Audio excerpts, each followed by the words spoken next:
Do I have to? Oh, hi, this is Rich Fulcher. Welcome to TalkBox. Listen, if you're new to the podcast, press subscribe down there. Our guest today is a very special guy. His name is Barry Ferns. He's been around comedy for 20 years. He's very funny. We laugh a lot. So stay tuned. We're going to be doing the podcast. TalkBox. TalkBox.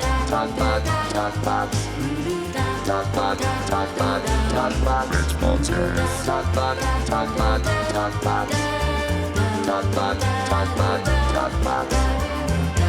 Rich Fulcher's TalkBox. Who's this? Oh, hey. Hi. It's Barry. Barry, what the hell are you doing here? Man? How you doing? Hey, what's up? Hey, how's it I'm going? doing all right. How you doing? Oh my God. It's great to see you, What man. are you here for? I'm here for a podcast. Remember, you invited me on the. That was it. I booked you. You booked me. Yeah. Sorry. That's it. No. Yes. That's why I'm here. I sometimes get confused. Yeah, Who's coming? yeah. Okay. I get confused when I'm coming. I like it if I'm there. It confuses me. It's great to Where am I? have you. Now we're in. Not to plug or That's anything, good. but we're in Soho. Oh yeah. Do you find yourself in Soho a lot? I find, I go do a lot of hunting in Soho. Do you know hunting? You know how Soho What the is. hell's going on, Barry? You know Soho is the hunting call. So this is right. I'm listening to an audiobook about London at the moment, and Soho used to be this cool Soho, right? Really? Which was really the king. Soho used to be like the king's green area where they used to hunt. Soho! So you'll often hear me late at night. Soho, trying to hunt for deer. Yeah, that's what I do in Soho. Barry. Yeah. Is there something in that water? I mean, what's going on? Hang on. Have you never hunted for deer in Soho? No, but I mean, I know they have them in Richmond Park. Yeah. But Yeah. But do you often? Because whereabouts are you locally? It's a great question. Where it is? Yeah, it's a great question. Why are you moving all over the place? I just want to say I really love this interview technique. But when you ask me a question that's a good question, and I then say that's a great question, you look genuinely disturbed. Like it is. That's not what I was going for at all. I want a good question. I want awful questions. Why are you undermining my question technique? So I live above the Bill Murray at the moment. Oh, you do? Right? Yeah, okay. I live. When I talked to you, you said you might move. Yeah. So I was moving. So at the moment, I'm across. I'm living So I was living on my own in London for a year, and it cost just under £2,000 to live on my own. I mean, it is expensive. It's mad. So the cheapest I could find was like 1,600 to live in Penge on my own, and I didn't want to flat. Penge? Penge, yeah, Penge. You know, I mean, obviously. Stonehenge. Stonehenge. Woodpenge. Woodpenge. You're thinking of Stonehenge. Yeah. But Woodpenge is. It's expensive, isn't it? Yeah, it's just mad if you want to live on your own. And I'm too old to live in a flat share. But I'm doing it. I'm living above the Bill Murray with a 27-year-old comedian that fucks a lot, and you hear it, right? and it's an attack on my. You hear it? Yeah. Do you ever hear it? You hear it. You hear some fucking Spaniards. What kind of stuff is going on? Man, I've got this. A lot of I think he says his name when he comes. That's what I like Soho, like I hear. Right. But I've got this white noise machine to just block everything out. But now. can I say something, Barry? You can. For those of you, why don't you explain to the audience what the Bill Murray is? So, because some people might not know. So, audience. I tried for 20 years to become a comedian. I was performing for 20 years, and you are a comedian. I am a comedian. I am a comedian, but to get paid, properly funny. Get paid to do it. But I was performing all over the place, and I never really wasn't able to kind of find a regular stage where I could do it, or a regular club. And then I basically built my own stage, and that became Angel Comedy Club. And then it kind of got out of hand, and now I'm co-signee on a lease on a pub called the Bill Murray. We named the Bill Murray. So you named it the Bill Murray. Yeah. Well, I wrote to Bill Murray, right? You at did? The time. Well, the reason why he's hard to get a hold of. Tell me about it, right? Tell me about it. I mean, Okay, he's hard to get a hold of. Tell me again. I'm liking that. He's very hard to get a hold of. Yeah. If anyone could he comment, doesn't have an agent. No, he doesn't. He doesn't have an agent. He just has his phone number that you can call. I mean, he's very hard to get hold of. So you said, I want to name this club the Bill Murray, so I'm going to write him. Yeah. And what did you do? So I wrote to him a number of times, and also kind of went through other people that knew him.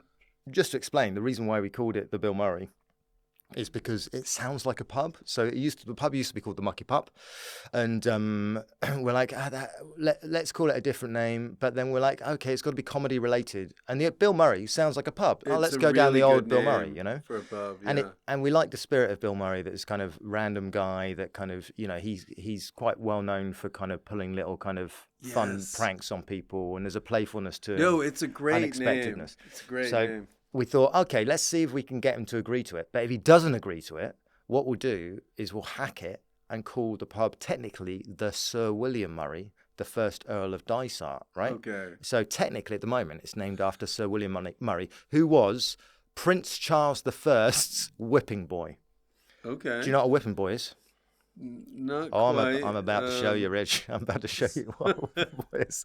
So a whipping boy is like when a king goes to school, right? He's a prince, and if he misbehaves, a teacher can't whip the prince. So you get a whipping. So you nominate nominate somebody that's, if the king misbehaves, gets beaten, right? And sort of like J.D. Vance. Yeah. J.D. Vance to Donald Trump, and And so William Murray was Prince Charles I's whipping boy.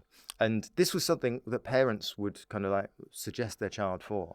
So did you ever get permission from Bill Murray? Never. There's a little contract in the pub that says break glass. It's behind a break glass thing. And it's a contract that says, "Dear Bill Murray, can we name our pub after you? Tick yes or tick no." And it says break glass in the case of Bill Murray. So if he ever shows up, we can break the glass. He's got to be flattered, though. I would be flattered. Yeah. Precisely. The Rich Fulcher, we're like a side venue. That's after we name a venue the Dan Aykroyd. You're next. But you know what? Titles or names. Well, this would be a trademark, right? Yeah. Did you have to file a trademark? No trademark. No. We're on the frontier land of kind of that. This is great, though. So you just basically formed your own club, and you started living in it. Yeah. You squatted in your own place. Yeah. Right now, I'm squatting in my own place. But I mean, there's something very romantic about that, isn't there? For the person that lives next to me, yes, there's absolutely something romantic. No, but what I mean is, you can do a gig whenever you want. Absolutely, just go downstairs. It's a short commute. You could just say, "Hey, James Acaster, I want to go on right now." Yeah, I'm going to go on now. The audience that you've got, I'm actually going to perform to them. You can bump anybody. I can bump anyone, and fuck me, do I let people know that? Chappelle, get off! I'm doing a tight 7. Yeah, you can do 7. I'm doing 43. You can, That's why Chappelle won't come back. But do people cancel a lot at the last minute, and you just fill in? We'd say they cancel, but it's really just me filling in. Okay. So we tell the audience, they didn't show up, they cancelled. I had one time where an act accidentally double booked, and they were in Latitude Festival, and it was pissing it down with rain, and the whole audience were drenched, and they'd arrived, and it was a full room, and they were like, they weren't here, and then we phoned them up, and they were like, I'm at Latitude, we can't make it. So I literally had to go on the stage, and I for that I did the full hour of just like, I'll give you a free show, but you can get a refund anyway. See, and people stuck that's around. Gotta be so good for your comedy skills. Yeah. Your chops. I have got chops. You've got so many chops. So many chops. I've got a whole fridge full of chops. We should call you Pork. You've got so many chops. Porky. Yeah, I'm the Porky Pig of comedy. That's what people call me. Is that part of why you wanted a club? Is just get stage time? The chops. Oh yeah, I want the chops. And get the chops. Like, let's get the chops, man. Well, it's just stage time. Like, so you know this. It's like most people don't appreciate. You do. You've spoken to me about this for hours early in the morning. But Up at your place. yeah, up at my place. You've really spoken. That's me to, making the noise. Yeah. Ah! Sergi. But yeah. So what were you saying? Latitude Festival. Yeah, no, there was about stage time. Stage time. Oh yeah. So it's like, being a comedian is a lot like being a carpenter. You need wood, right? The carpenter needs wood. And a comedian needs an audience. If you don't have an audience, you can't do it. You literally need to practice in front of an audience. There's nothing like an audience, right? No. Because I practice sometimes. I get bored practicing my act by myself. Yeah. Because what do? Like, okay, I'll wait 1 second for laughs. Yeah. Like, you've got to time the laughter, and you don't usually get a sense for any of that. Exactly. And I'm very bad at timing the laughter. I'm over optimistic. So often I'll tell one joke and then wait for a couple of minutes till the laughter. I'm waiting. Guys, I need to tell the next. Please sit down. No, complete silence before I go on with the next joke. Yeah, I often do that. But it's a skill, riding the wave. Yeah, riding the wave. I can, on my own, when I'm practicing on my own, I could spend hours riding the wave of the laughter. But somebody told me that you wanna do it where there's laughing, and just as it's dying down, you continue with the next. Yeah. It definitely, the rhythm. But not too much more when it starts to die. See, this is dying. You want to just, it's like you're riding a little crest. That's what I've been doing wrong. So I'll tell a joke. I'll let the laugh fade. And then I'll kind of just stare at the audience in the silence a bit to reset the room. To really reset the room for a minute or two, and then I'll do another joke. That's I don't. I was given bad advice. And when you started this club, you already knew a lot of comics. Yeah, is that right? I started doing comedy when I was 15. So I was, and I started. You were an embryo. Yeah, I was young. I was hitchhiking around the UK. Doing comedy in kind of clubs that I wasn't really legally allowed in. You're not even allowed in these clubs. No. Shh. Well, so a lot of this is... It's too late now. Retroactively illegal. Yeah. That's what we're talking. There's nothing more sexy than the phrase retroactively illegal. So you... Can I have that phrase? Yeah. I might get a tattoo that just says retroactively illegal. Good luck. Yeah. It's a long word. Yeah.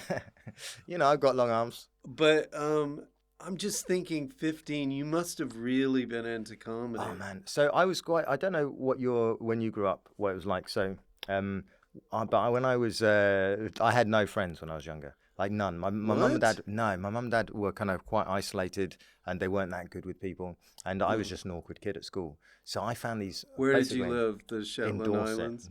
Dorset. I don't know. Have you ever been to Dorset? Yes. Yeah. But, and it was a council estate in Dorset. So didn't really know people. And then I bought these 5 comedy tapes at a car boot sale when I was 12. And it was like, there was George a Carlin. No. Good guess. But no, in Dorset, George Carlin wasn't big in Dorset. But there was Rowan Atkinson live, Eddie Izzard, Victoria Wood, Lucky Bag. Nice. Robin Williams live at the Met. Nice. And Monty Python live at Drury Lane, which is more racist than you'd expect. What? Yeah. But only in retrospect. At the time, I loved it. So and I just used to listen to them over and over again. They were my friends, man. They were my friends. And what's interesting now is like I got some of the Bill Murray. You've got some of their portraits on the wall with the Bill Murray. So the backstory is at the front story. So a lot of people, though, I mean, I used to listen to stuff like Wild and Crazy Guy type things. Yeah. And Cheech and Chong. Cheech and Chong, but you don't always go, I want to do what I'm listening to. Yeah. Like you listen to Led Zeppelin, you don't go, I mean, some people do, but some people just go, that's really cool. Yeah. I want to go see them. Yeah. But what made you want to actually do the comedy? Well, I think because I was quite isolated anyway, I didn't have people to hang out with. It just became, for want of a better word, they became my friends. But I just wanted to understand comedy. So I just started, I can't really name it because I was so young. But I was literally... Did they talk to you through the... The CDs. Yeah. They Oh. talked to me through. Well, it just felt like a world that wasn't part of my world, and I fitted into it. That's all I can say. So I just started writing jokes, like bad jokes, but I started writing jokes when I was 12. Did you 13. try them out on people or? Yeah. But basically just puns, like pun jokes. I love pun my dad, jokes, yeah. my dad hates backseat drivers because he drives a hearse. Just really, really basic 12-year-old. I don't get pun it, but jokes. yeah. Yeah. That's all right. You wouldn't. You're not a 12-year-old Dorset kid. So you would keep writing jokes. Yeah. With the what? With the idea of being included, so I just, these are my people, right? So I want to be. Is part it of the this. laughing that does it? Yeah, there's also that. I think when people laugh as well, like if you've grown up, they've accepted you. Yeah, you've been accepted. And I also, another thing I did around that time with those tapes is I learned like some of Rowan Atkinson's routines and Eddie Izzard's in particular off by heart. And so that's how I got friends at school. So I would just do these routines at the back of them. Mesmerized. I must have seemed like a comedy genius to them because they didn't know that these tapes existed. Well, I mean, that's how most comics start, right? Yeah. They take someone's persona and use it as your own. Yeah. And so who would you say you were most like when you started? Eddie Izzard, probably. Yeah. Oh, really? Yeah. So but early Eddie Izzard. So when they were doing the. Oh, there he is. Yeah. You mean he started out busking? Yeah. Well, not so. His first. It's Susie now, right? Susie Izzard. Yeah. I think the pronouns are they or she. I don't know, but she probably. Right in. Yeah, right in, right in. Let's have that. But she was like her first one. I always forget what it's Live at the Ambassadors. That actually, she's taken off. You can't get anymore. So I've got this old tape that it's not. What on do you the mean? Internet. The first album. So they did a gig at the Ambassadors Theatre in London, and actually made a stance of like, I'm not going to go on TV. And I'm just going to do live. And that was quite a big thing at the time. Because it's just like, well, everyone wants to be on TV. There's this comedian that doesn't want to be on TV. So he was a bit like Dan Kitson. Yeah, exactly. And also created a bit of hype of like going to see them live because that's the only place you could see them. Yeah. There's this amazing comedian. There's a certain excitement about comedy albums that are live. Yeah. There's have you got a favourite of comedy? What would be your kind of fundamental? I thought this was my podcast. It is, yeah. I thought we had talked about this. It is. I like the idea that every time you get more and more anxious about, I thought this was my podcast. Why are you talking? This is my podcast. Do I have a comic that? Yeah. Well, speaking of memorizing stuff, I thought you were meant to be interviewing me, actually. Sorry, I need to do this. I have to say this. Yeah. I memorized bits from Monty Python. I would go like, the travel agent where you go in. It's like, I can't remember. Buy cherry aid and melted ice cream at the local Roman ruin, and I'd go on and on about how Mr. Smith should be running the country. Yeah. And I would say it to somebody and they'd just look at me.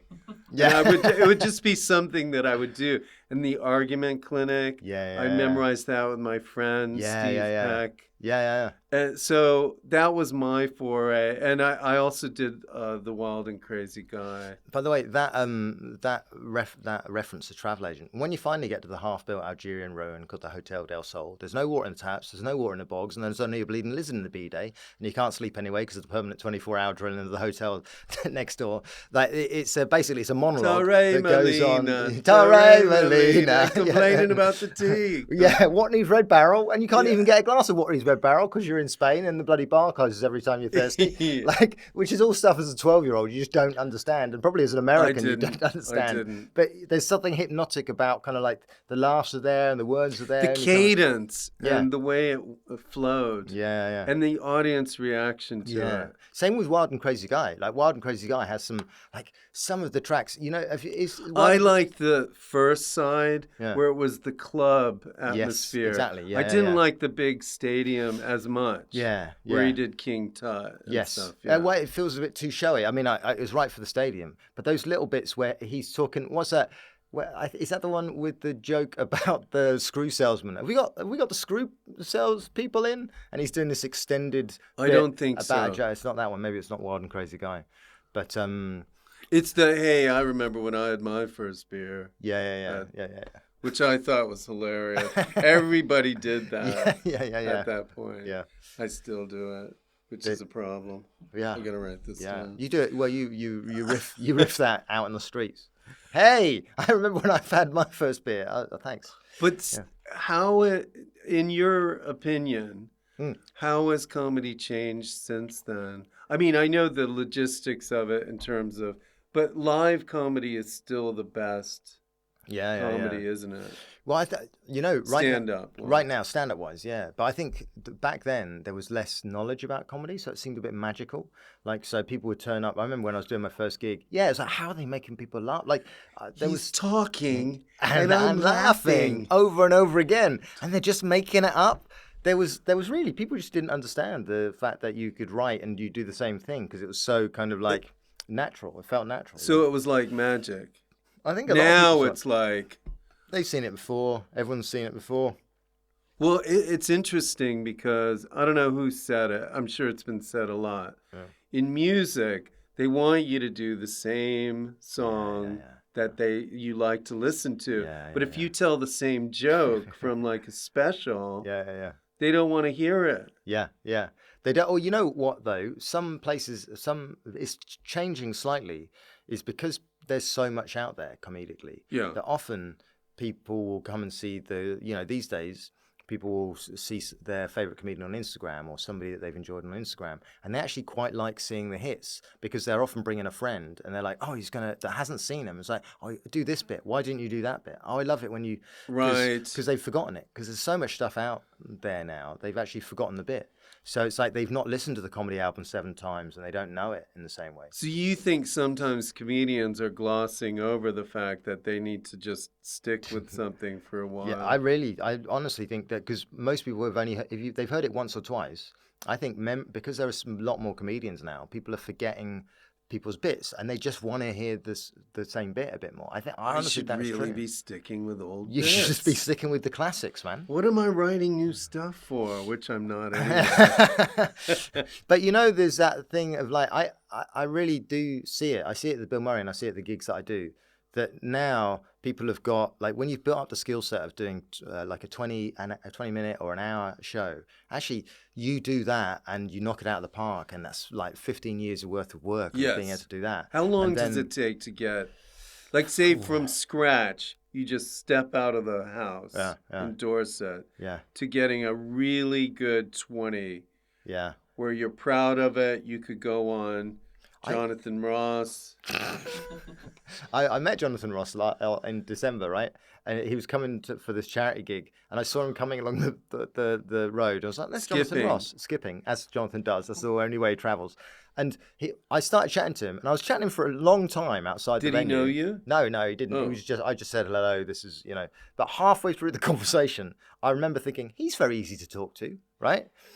Well, duh, of course he is. Like, he's literally the biggest chat show host in the UK. If he's not easy to talk to, he's like, no, he's good at it. Yeah, he's fucking great at it. You have no idea how great Jonathan Ross is at talking to people. It's not a trick. Okay, we get it. Yeah. You want to get on the show. Yeah. Jeez. I mean, you're pretty good. You're pretty good yourself. But he's like, he's great. He's great. Sorry. No, but I mean, some chat show hosts, though, you get off, like, I don't think David Letterman's a big chatterbox when you talk to him. No. Have you met Letterman? No. That sounds like a yes. Jonathan Ross, though. Yeah? He's a great talker, but he's a great talker. Not everybody's a great talker. Sometimes they're good at asking questions. Yeah. Like, I'm probably not. If you ran into me on the street, I'd know you, so I would talk to you. Well, but I don't consider myself really good at talking to people. Yeah, but why I hear that is you avoid talking to strangers. Well, you can talk to yourself. It's a mood. You have to be in the right mood. Exactly. Whereas some people can just turn it on. I love that. Yeah. I love the idea. Isn't it good? But you can just be like, he can turn it on. Sorry, I missed the question, which is how, hey, Jamesons. I need to straighten this out. Jamesons. I reckon it takes 5 years to come up with a really, really good 20-minute set. And But I then it ascribe to gets the Jerry exponentially Seinfeld quicker. kind of like, it gets better, but it gets quicker. But So that's you work- layering on because You work at it, work at it, work at it. You've got your 20. Yeah. What do Phew. you think you do once you have that 20? What these days? Yeah. I think you have to be online, so you got to be creating stuff online and showing people who you are, right? Because we're all individual. We're all But unique. do you put your whole 20 online, or do you just People forget it. Yeah, I think so. Really? Yeah, because people forget it. It's like the best thing that I've heard about online that really helped me was that the algorithm helps you because you put something online and if it doesn't work, nobody sees it. use the algorithm? Don't fear the algorithm. Use the algorithm. Abide by the algorithm. All hail the algorithm. Algorithm. Algo. Rhythm. Algo. Rhythm. Algo. Rhythm. Yeah. Okay. I could do this for a long time. Algo. Rhythm. But the thing about it is, Algo. these days, though, online. Okay, this is a big change from the past. Oh, but the past. It seems like everybody's doing crowd work. Yes. Because they don't want to show their actual material. Well, it's infinite, isn't it? Crowd work is infinite. Like, Yeah. You can make it interesting. Jimmy Carr's got crowd work. Yeah, it's a lot of U.S. comics too. Yeah. Yep. So, but you say why not do your material as well if you're not an Do established? both. Yeah. Okay. Because if it doesn't go well, right, nobody remembers it. But if it does go well, that's what you want because you want the views. Going back to your particular history, so you're 15, and what do you just approach the guy that runs the club, or I saw an advert. Did you do open mics, or? Well, back then I talked like this, or as a Dorset boy, and I saw an advert in the West Bournemouth Country. Evening. That's right, Yeah. correct. And I saw an advert in the Evening Echo saying comedians wanted, comedy club opening up at the Bournemouth Triangle. Really? So, that's right, yeah. Okay. Actually, no, the first one was the Bricklayers Arms. Opening up at the Bricklayers Arms. Bricklayers Arms. Yeah, the Bricklayers Arms, exactly. And so I went down, and I think because I looked really young anyway. Is Stephen Merchant from your? Yeah, he's more from Bristol, yeah. Kurt Lush. And I went down, and I think because I looked more like a novelty act, and because they were desperate and they had nobody else, they had one other guy that did this act that I thought it was his real name, but it was a stage name. His name was Eric Shun, and I didn't realize it was a pun on erection at the time. Oh, nice! But I'd never realized it. I was calling him Eric. Instant comedy. Yeah, I know, but I called him Eric the whole time that I knew him, and I had no idea that wasn't his name. It was only about 12 years later I was walking down the road going, "Hey, erection! I know! Erection! I get it. Hello, erection!" It's the. Or did you know your name is? Did you know? Yeah. So you pack. were like just because a lot of people 15, I wouldn't have had the balls to do that. I had balls. Yeah. I had balls. So, well, no, or but is I it didn't. you I didn't know any anything. better? I didn't know any better. It's not balls. It's just like, this is what you. This is your mecca. This is your what you do. This is, and it went well. I did like 5 minutes, and it turns out that in a working men's club, a 15-year-old that looks 12 going on stage doing puns about agricultural, life on the farm. Was because I bet you were kind of a little bit of a nerd. You had that. Oh yeah. No, I didn't mean it in a bad way. Yeah. I'm a nerd. I was bullied for a reason. Yeah. No, but I mean the way speaking at that age. Oh yeah. Yeah, there's got to be Well, I mean, even so, you're like, they warm to you if you're young and seem vulnerable. Yeah. And so from that gig, that went well, and then I got a gig. They warm to you if you feel vulnerable. You just be careful of how they're warming to you. Catholic church gigs. Yeah, that's Dorset. All right, I like the look of this kid. We'll book him. I'll book him. I'm having a comedy club in my bedroom. Yeah, that's happened a good amount. But that's all the time we have today. Thank you. I had clear boundaries at that age, so I was all right. And but then from that gig, I got a gig. They told me about another comedy club in Bristol that's still going, called the Comedy Box. Steve Lankt was running it, and I got a gig there. And then from that gig, I hitchhiked to Bristol the next weekend. Were you not going to school at this time? I was telling my parents that I was visiting universities because they'd never So I'm one of 36 cousins, and none of us have been to university. I was the only one that went to university. So my family didn't really know how universities worked. So I just, well, you've got to visit them to see what they're like. Whether you want to go there or not. So I told my parents. They didn't know how universities No, they worked. genuinely didn't. Yeah. So I hitchhiked to Bristol, and then hitchhiked. Yeah.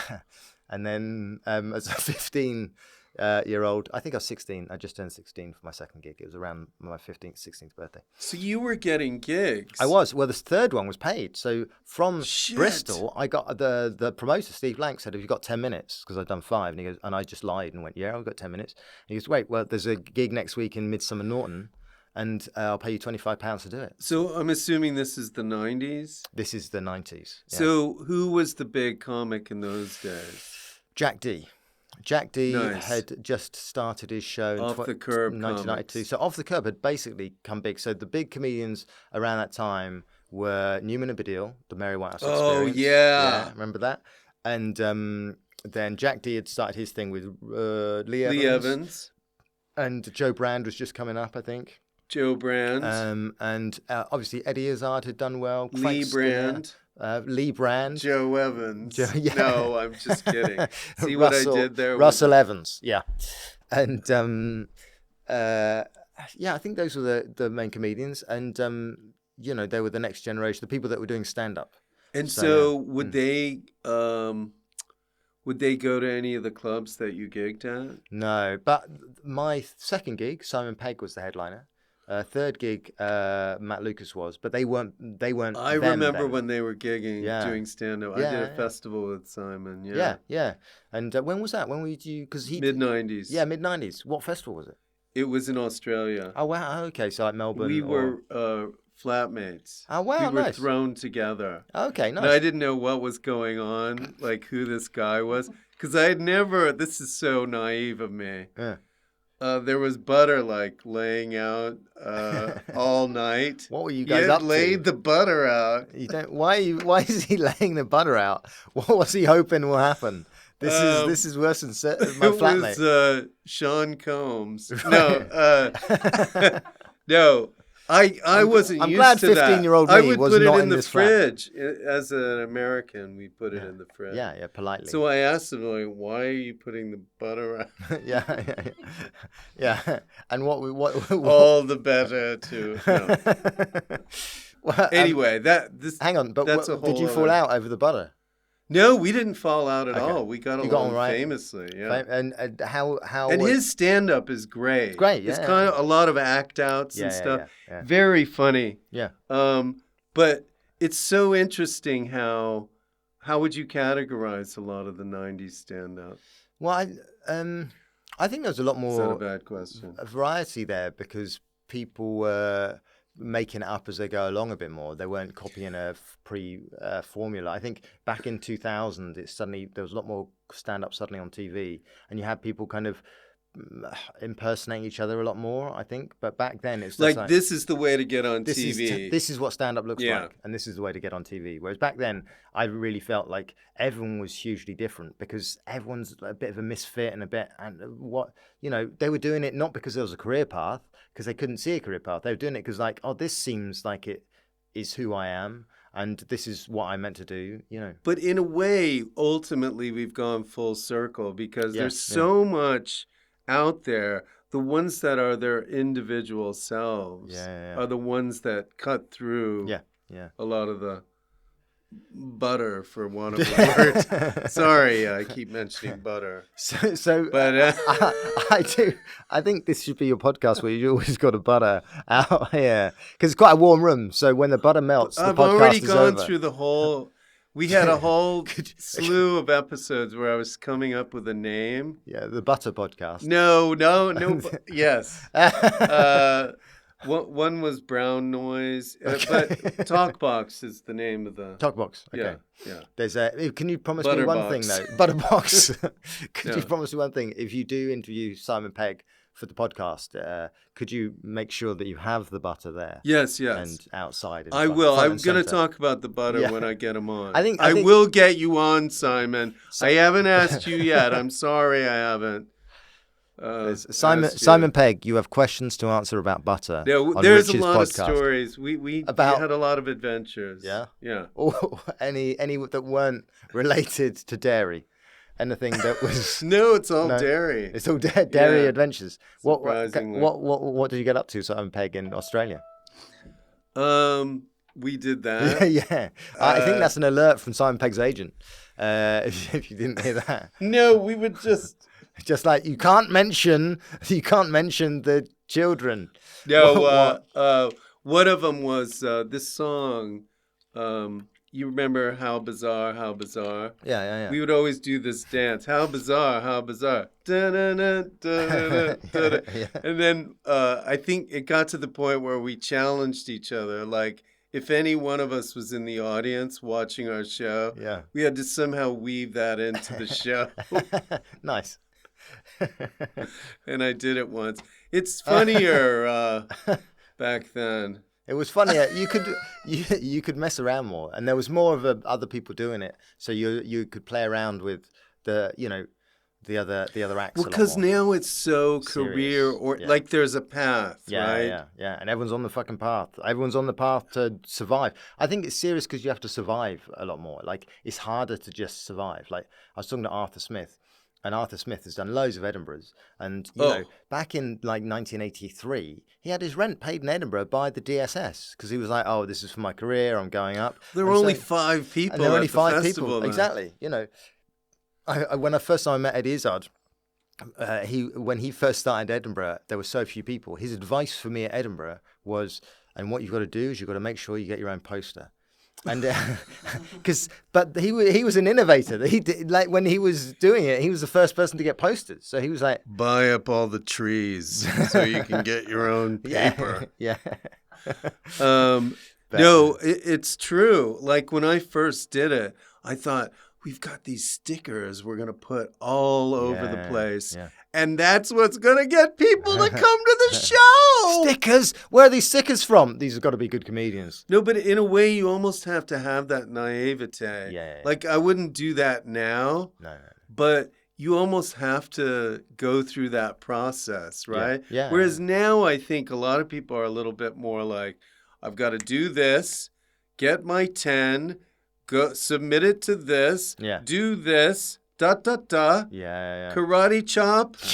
Yeah, and I'm on TV. Yeah, 17th step on television, or. But I mean, there's somewhat of a. I mean, you kind of have to embrace the journey, right? Yeah. Do you feel like you've embraced the journey? I'm always embracing the journey. Too much. I can't get butter out of my head, but I do. I've embraced the journey. Well, I think that some people. Like, I've got no choice. I can't do things strategically. Like, it's not the way that my brain works. Right. And I think that most of the people that I know that are comedians, we have to embrace the journey because there's no sense to it. It's like we can't force ourselves to do one thing or another. You know, we're kind of in it just because that's who we are.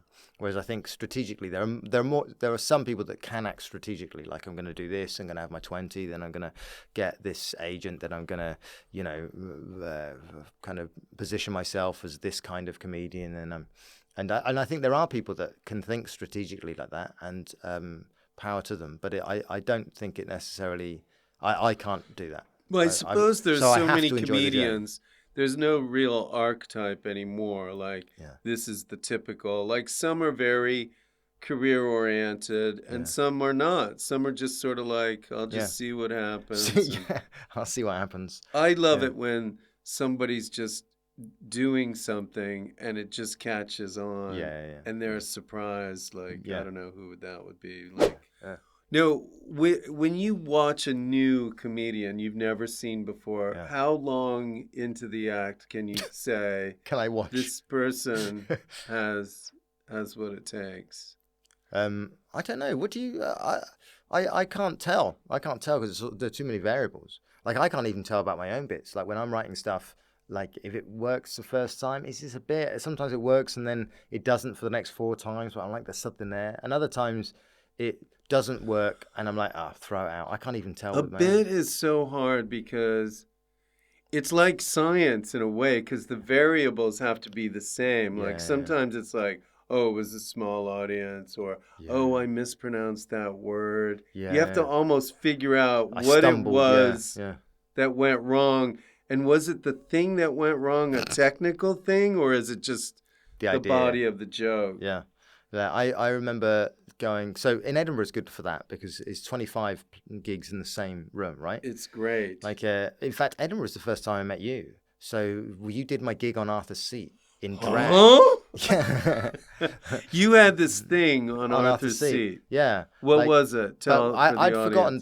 audience. I knew I was coming in to talk to you, but I wanted to know who was the character that you Eleanor the tour whore. Eleanor the tour whore. So I had to climb up Arthur's Seat in stilettos, my bra. in your bra and stilettos. No stilettos. Did you not? You had no. Eleanor doesn't wear stilettos. But you were absolutely wrecked. Somebody had not told you that it was like I was screaming on the way up. Because nobody told you how high it was, but because everybody was carrying stuff up because it was with the Next Up people. I didn't know. I just thought.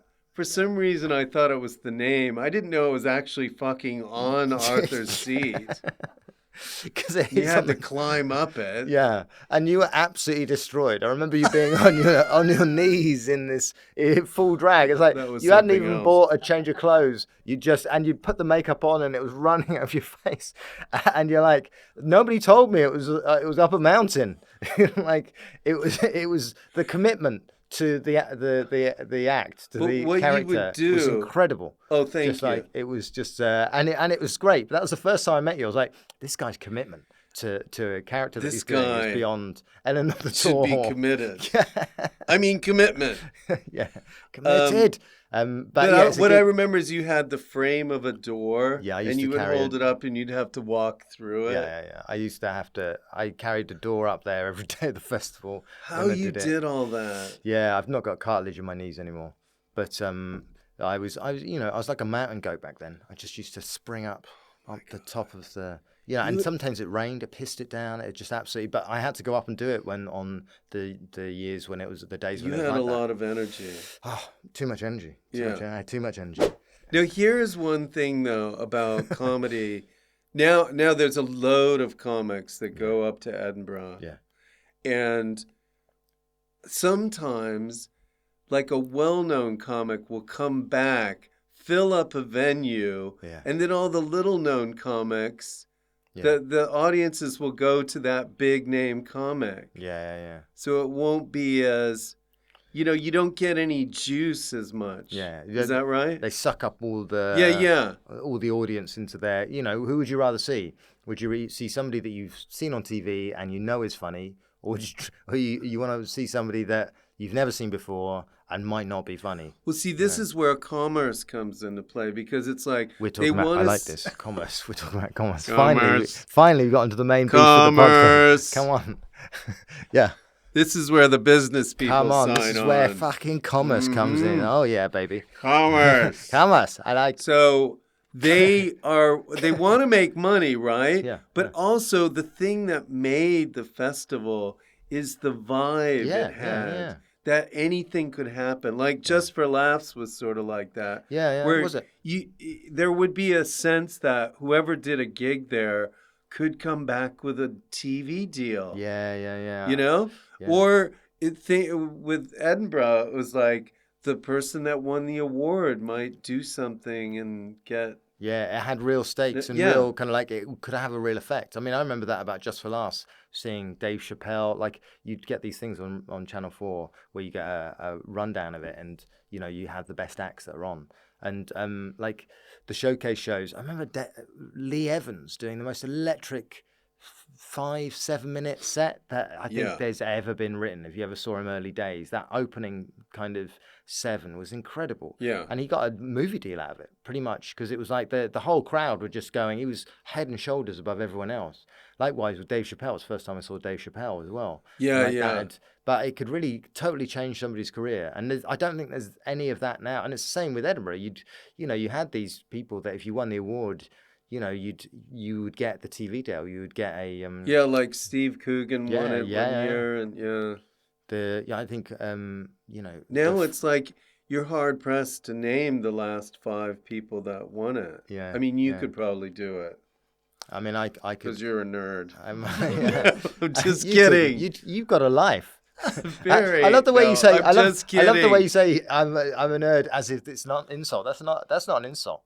Very. You know, jock. I know I you're a view jock. that as I know we're you're a jock. brother Right? nerds. Yeah.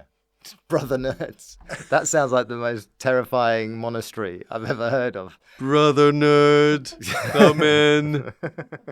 It's like the name of the rose. but it's Pronounce your favorite video game. Abe's Odyssey. What is the thing that excites you right now about comedy?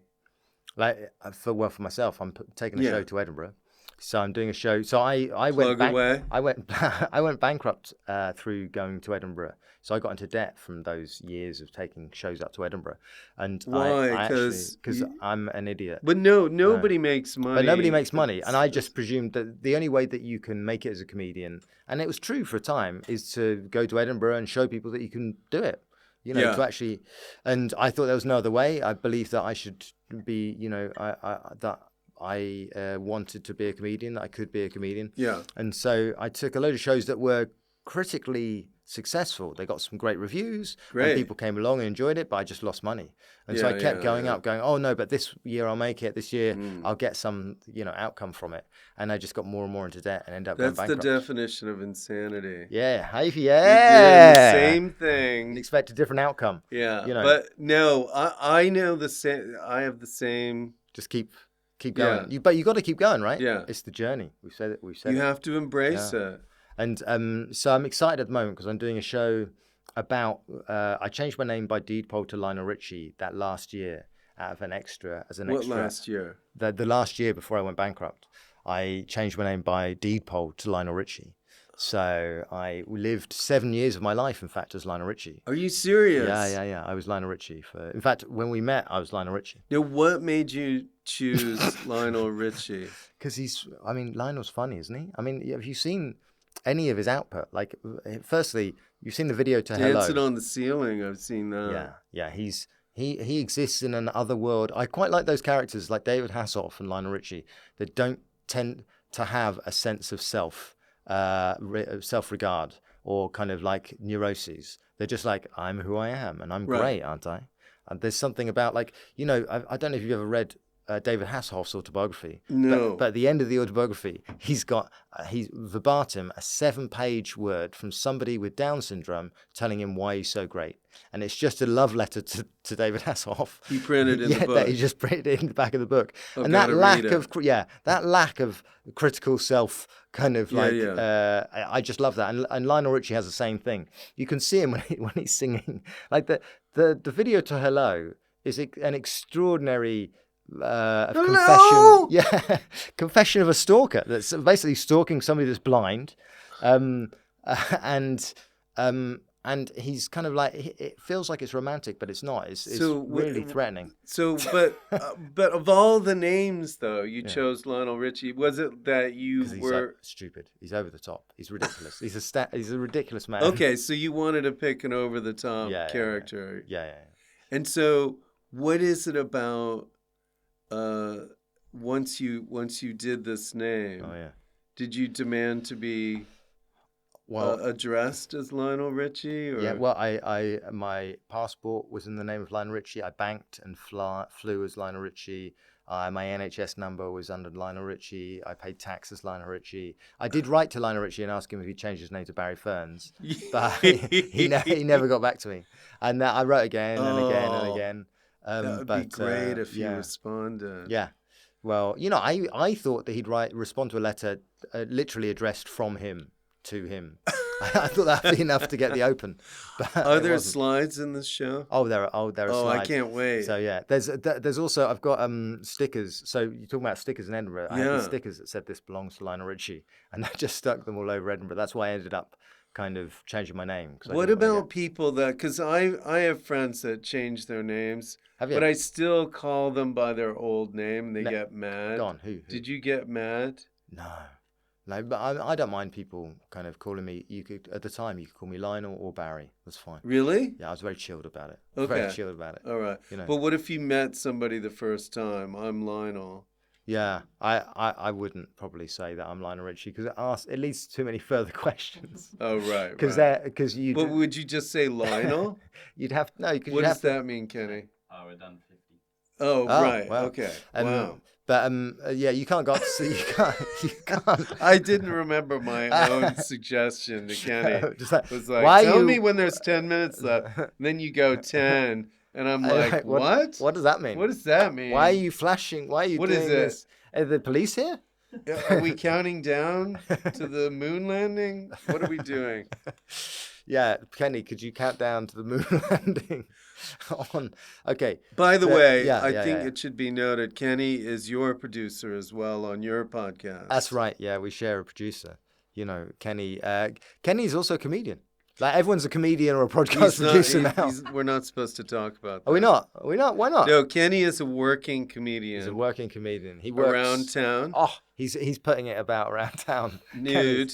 Yeah, I mean that's how he puts things about. Just sends dick pics to promoters. It's really working for him. Like that's how you guys met. Kenny does. That's how we met. Well, I responded, but yeah. This show is on the whole month. The whole month of the festival. So literally the whole of the festival month. What venue? 6:40 at the Caves, time. Just a Tonic. The Gates? The Caves. Caves. This is like a cave. It is like a cage. It'd be a lot like this if the cave was actually in some way insulated, which I'm quite pleased that it's not because it'll be really hot. How many people does it see? Just 2. Like it's my way of getting a total sellout at the festival. Just 2 people sat there. They don't know there's only going to be 2 people until they turn up. But 2 seats in the middle of a vast. This is all Q&A. This show. Yeah. It's only 60 people because I like for That's me. That's good just, though. Keep. I would rather sell out a small show. Yeah. Somebody told me like it's better to sell out and then people go, I can't get in tonight, and then they'll want to get in the next night. Exactly. That's the best. I think that's the best way. So, are you the type that watches lots of shows when you're up there, or it's like I'm doing my show? That's almost cold plunge. Yeah. Go to sleep. I wake up at 4 a.m. I do a cold plunge. Masturbate in the cold plunge. If you can't masturbate in a cold plunge, you're not even sexually alive. And I'll do it in a gym. There'll be other people waiting for the cold plunge. I'll be like, Lionel! No, this is my test to myself. So masturbate in the cold plunge. Then I'll do the sauna for a bit. Then I'll do 500 press-ups. Then, I'll go over the show while climbing off the seat up and down again. Then I'll do the show. Then I'll eat 17 eggs with Mark Silcox. And then I often watch the same show over and over again. I go to the same show. I laugh loudly at the same bits of whatever show I've chosen. And then towards the end of the festival, I'll find somebody's flat that I'll stand outside of for half an hour and just point at one of the windows. And then that's me. That's me cooked. That's the same room. Set. I know the same room. Oh my God. Same day. Just do the same day. Rinse and repeat every single time. So if you can buy tickets in advance, go buy for the Caves in 6:40. My 7 years as Lionel Richie. Now, Barry, I forgot. I have a format to this podcast. I thought you were going to say you have a form for me to fill out. It's an NDA. Yeah. No, it's called Fill in the Blank. Oh, yeah. All right? I'll fill in Where blank. I say a sentence. Yeah. And one of the words will be blank. Okay. Will you get it? Yeah. Are you ready? I'm ready. Okay. I'm ready. Blank is the word or phrase I'm trying not to say right now. Tent peg. Tent peg. Yeah. What does that mean? I tend to say the word tent peg too much. So if I'm walking around, because it's quite a satisfying word to say, tent peg, right? Tent peg. Does it mean like because somebody said tent pole the other day? Tent pole, yeah. Is that the same thing? No, a tent peg is when you kind of like knock in a. Why would you say that every day? I don't know. Kind of, that Susan is the other word that I'm trying not to say. I use Susan quite a lot. Okay. Yeah. Of all my possessions, I use blank the most. Ah. What do you think of that? Of all of my possessions, I use I suppose my underwear. Okay. Like, I mean, I've got one piece of underwear, and I use that Just exclusively. One? Yeah. So for the festival, the entire run, you'll have one. Oh, is this just about the festival? These are No. Okay, yeah. But for the festival, yeah. So because you're not wearing underwear at night, so I wash it at night, and then it's dry by the morning, and then I'm trying to cut down on possessions. Okay, this is good. Yeah. If you had to be on a desert island, the male comic I would take with me is blank.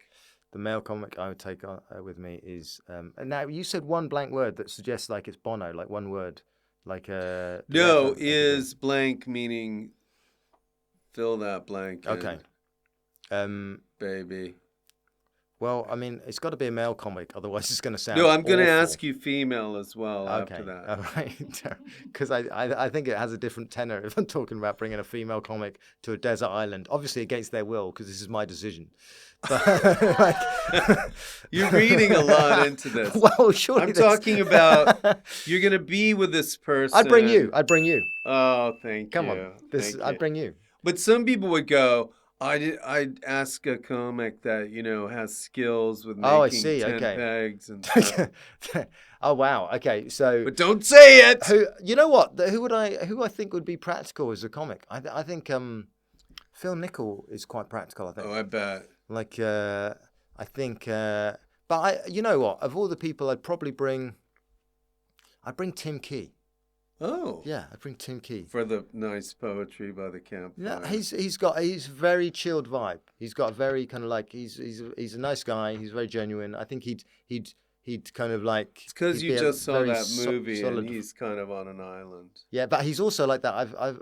I know him a good bit. From after the pandemic. He lives next to me and has a lot of sex. Okay, I know him too. Yeah. Now the female comic I would take is... I've got a who's Now let's just take out the whole who I might want to hook up with. Yeah. But who would be good with tents? So no, is it purely survival? No, I like the compatibility. The island means you got to live with this person. Yeah. So I think who do I get on with particularly well, and I feel like would be quite practical. I think Tim Key in a wig. Tim Key in a wig. I think I'd probably go for. I think I don't know why I was talking to Rosie Holt yesterday. Okay. And I think she'd be quite practical on a desert island. I think she'd be able to. You know Rosie Holt. She plays. Yes. Yeah.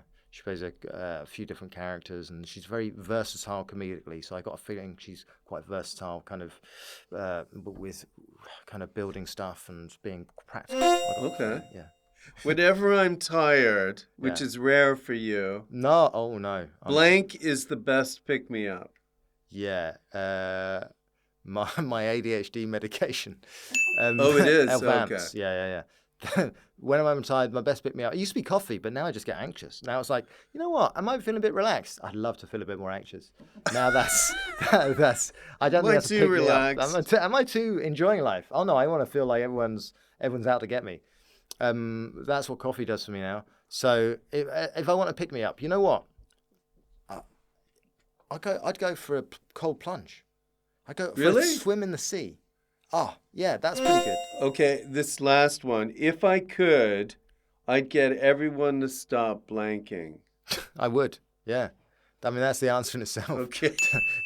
If I could, I'd Playing get this everyone game. to stop blanking.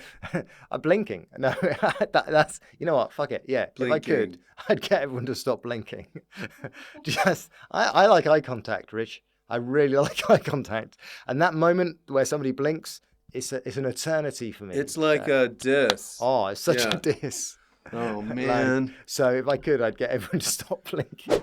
Definitely. So, anything else you want to say before we wrap things up? Well, actually, I'm glad that you've given me a bit of space. This is to your say floor now.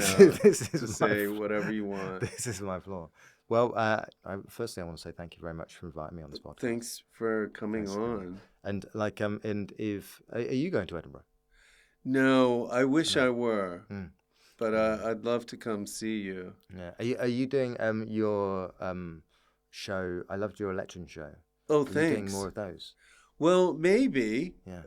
If there's another election coming up. Yeah. Is it just around the election you do it, I suppose? Well, maybe next year. Yeah. There's a couple, the midterms. But they're great. But all right, those are the questions I have for you. I didn't want you to ask me, but thank you very much, Barry. You've been Thank great. you so much for coming. You're Thanks the so man. much for having me. You're the man. Thank you. Can we go for a hug at the end? Yeah, it's sure. all right. I'm a bit sweaty at being in there. Don't let go. Don't ever let go. All right, I'll see you later. Butter all over you. Ah, yeah. Sorry. If you enjoyed that, which I hope you did, press subscribe and stay tuned for much more TalkBox. We drop episodes every week. Come on, you mother suckers. TalkBox, TalkBox, TalkBox. TalkBox, TalkBox, TalkBox. Rich Fulcher. TalkBox, TalkBox, TalkBox. TalkBox, TalkBox, TalkBox. Rich Fulcher's TalkBox.